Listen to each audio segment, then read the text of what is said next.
കേരളത്തെ സംബന്ധിച്ചിടത്തോളം നമ്മൾ എപ്പോഴും പറയും, നമ്മളിലൊരു വലിയ വിഭാഗം ആളുകൾ കേരളത്തിന് പുറത്താണ് ജീവിക്കുന്നത്. അതിൽ വലിയൊരു വിഭാഗം ആളുകൾ നമ്മുടെ രാജ്യത്തിന് പുറത്താണ് ജീവിക്കുന്നത്. ലോകത്തിലെ എല്ലാ വൻകരകളിലും മലയാളിയുടെ സാന്നിധ്യമുണ്ട്. അവരവിടെ ജോലി ചെയ്തും ബിസിനസ് ചെയ്തും വലിയ പ്രൊഫഷണലുകളായി മാറിയും ഓരോ രാജ്യങ്ങളിലെയും പ്രധാനപ്പെട്ട സ്ഥാനങ്ങളിൽ ഇരുന്നുമെല്ലാം അവർ നമ്മുടെ നാടിൻ്റെ ശബ്ദം അവിടെയെല്ലാം എത്തിക്കുന്നവരാണ്. ഞാൻ ചെറുപ്പത്തിൽ നമ്മൾ പഠിക്കുമ്പോൾ ഇങ്ങനെ അഗ്രികൾച്ചറൽ സ്റ്റേറ്റ്, ഇൻഡസ്ട്രിയൽ സ്റ്റേറ്റ് എന്നൊക്കെ പഠിക്കും. ചില സംസ്ഥാനങ്ങൾ ഇന്ത്യയിൽ കാർഷിക സംസ്ഥാനങ്ങളാണ്, ചിലത് വ്യാവസായിക സംസ്ഥാനങ്ങളാണ്. കേരളം ഒരു കാർഷിക സംസ്ഥാനമല്ല, കേരളം ഒരു വ്യാവസായിക സംസ്ഥാനമല്ല, വലിയ ബിസിനസ് സംരംഭങ്ങളില്ല. പിന്നെ കേരളം എങ്ങനെ ജീവിക്കുന്നത്?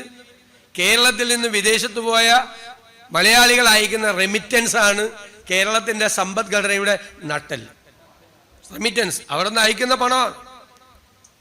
എനിക്ക് തോന്നുന്നു ഈ കോവിഡിന് മുമ്പ് 2018 മൈഗ്രേഷൻ സർവേയിൽ വന്ന കണക്ക് കേരളത്തിലേക്കുള്ള വിദേശ രാജ്യങ്ങളിൽ നിന്നുള്ള റെമിറ്റൻസ് 85,000 കോടിയാണ്. 85,000 കോടി അറൗണ്ട്. കോവിഡ് കഴിഞ്ഞിട്ട് എല്ലാവരും വിചാരിച്ചു, എല്ലാവരും കണക്കാക്കിയത് കോവിഡോടുകൂടി ഒരുപാട് ആളുകൾ തിരിച്ചു വന്നു, ഒരുപാട് ആളുകളുടെ ജോലി നഷ്ടപ്പെട്ടു, അതുകൊണ്ട് ഇനി വിദേശത്തു നിന്നുള്ള വരുമാനം കുറയും. 2023 കണക്ക് എത്രയാണെന്നറിയാം? 2018 85,000 കോടി 2023 ആയപ്പോൾ 2,16,000 കോടിയായി റെമിറ്റൻസ് വർദ്ധിച്ചു. 154% റെമിറ്റൻസ് വർദ്ധിച്ചിരിക്കുന്നത് വിദേശത്ത് നിന്നും കേരളത്തിലേക്ക്. അതാണ് ഇക്കോണമി. കേരളത്തിൻ്റെ ഇക്കോണമിയുടെ നട്ടെല്ല്, സമ്പദ് വ്യവസ്ഥയുടെ നട്ടെല്ല് എന്ന് പറയുന്നത് ഈ റെമിറ്റൻസ് ആണ്.